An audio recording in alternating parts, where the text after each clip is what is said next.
Good evening everyone, কেমন আছো তোমরা সবাই? আর শুভ গণেশ চতুর্থীর অনেক অনেক শুভেচ্ছা তোমাদের। আর এই যে আজকে গণেশ চতুর্থীর ভিডিও নিয়েই চলে এসেছি। তবে হ্যাঁ, আমার বাড়ির ঠাকুর মশাই কিন্তু একদম পুরোহিত, মেয়ে পুরোহিতকে কি বলে, হ্যাঁ তো যাই হোক, আজকের পুরোহিত বাবাই। আমি পুজো দিতে পারিনি, তাই বাবাই পুরো পুজোটা দিয়েছে। আর এত সুন্দর করে নিখুঁত, কোনো ভুল না করে মানে ভীষণ সুন্দরভাবে পুজো দিয়েছে। আর সমস্ত নিয়ম সুন্দরভাবে এবছর পুজোর পালন হয়েছে। তো যাই হোক, বাবাই আবার শাড়ি পরে নিয়েছে, প্রত্যেক বছরই পরে। এখন গণেশ অভিষেক করে নিচ্ছে। আর গণেশ অভিষেক আমি কি কি দিয়ে করি একটু বলে দিই। দুধ, দই, চিনি, ঘি, মধু, চন্দন, এটা চন্দন একটু অর্ডারলি হয়নি, একা একা করেছে। তো যাই হোক, ও বুঝতে পারিনি দুধ, দই, চিনির পর ঘি, মধুটা দিতে হতো। তো ঠিক আছে, কোনো ব্যাপার না, মন থেকে যা করে তাই ঠিক আছে। তো এটা দিল রোরিশ সিঁদুর, তারপরে হলুদ দিয়ে স্নান করাচ্ছে, তারপরে দিয়েছে মধু, আর মধু দিয়ে স্নান করিয়ে নেওয়ার পরে ঘি।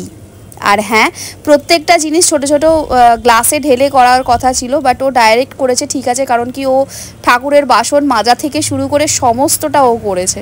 তো সেই জন্য আমি বললাম ঠিক আছে, কোনো ব্যাপার না, এরমভাবেই দিয়ে দাও। ঘি দিয়ে স্নান করাবার পর লাস্টে পুষ্প বৃষ্টি করে দিল। তো এইভাবেই আমি গণেশ অভিষেক করে থাকি, যতটুকু নেটে দেখি ততটুকুই। আর প্রত্যেক বছর শিখি কিছু কিছু, প্রত্যেক বছর সেগুলো অ্যাড করি।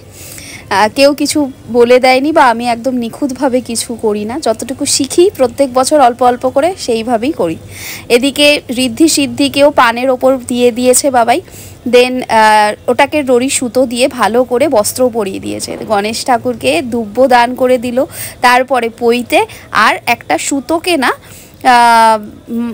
লড়ি সুতোকেই মালার মতন করে করে বস্ত্র দান করলো। তো এইভাবে ঠাকুর সাজিয়ে নিয়ে বাবাই পুজো করে নিল গণপতি বাপ্পাকে। তো চলো, এখন তো ভোগের পালা, এবং বিশ্বাস করবে না, বাবাই পুরো ভোগটাও ও নিজে করেছে, যেটা ভগবানকে দেওয়া হয়েছে। তো এখন একটু অর্ঘ্য দিয়ে দেওয়া হলো, ঋদ্ধি সিদ্ধি সবাইকে প্রণাম করে দিচ্ছে যে ভগবান যেন ভালো হয়। ফার্স্ট টাইম ও নিজে ময়দা মেখে লুচি বানিয়েছে।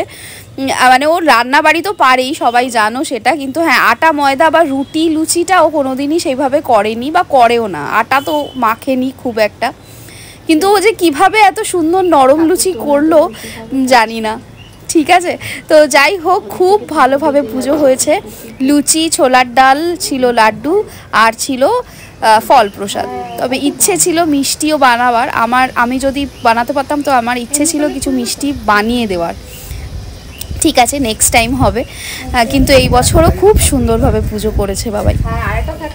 আর হ্যাঁ, তোমাদের সাথে কমিউনিটি পোস্টে দুবার আমি বলেছি গুড নিউজ আসছে, একটা খুব ভালো খবর আসছে, আমি জানাচ্ছি তোমাদেরকে। তবে না, সেরকম কোনো গুড নিউজ নয়, কি আছে না আছে একদম নেক্সট ব্লগে সারপ্রাইজের সাথে আসবে। ভীষণ ভীষণ ভালো একটা খবর, ভীষণ সুন্দর একটা জিনিস তোমাদের সাথে শেয়ার করতে, মানে আমি পারছি না করতে, যতদিন না এই ভিডিওগুলো পরপর আসছে না আগে থেকে করা, এইগুলো পোস্ট করার পর আমি তোমাদের সাথে সেটা শেয়ার করব।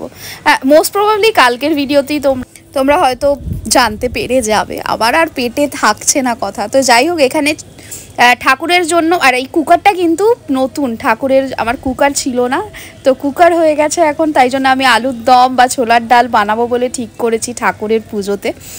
তো ছোলার ডালটা ও ঘি দিয়েই পুরোটা বানিয়েছে, কিচ্ছু না, বিশ্বাস করো, জিরে, শুকনো লঙ্কা আর তেজপাতা, গোটা গরম মশলা ফোড়ন দিয়ে জাস্ট নেড়েছে ছোলাটা। কি ভালো যে হয়েছে খেতে, যে কি বলবো। তো এখন ঠাকুরকে ভোগ নিবেদন করে দেওয়া হয়ে গেছে, আর কিছুক্ষণ দরজা বন্ধ করে রেখে দিলাম, গণপতি বাপ্পা আসুক, আমার মেয়ের হাতের রান্না গ্রহণ করুক, সেই জন্যই।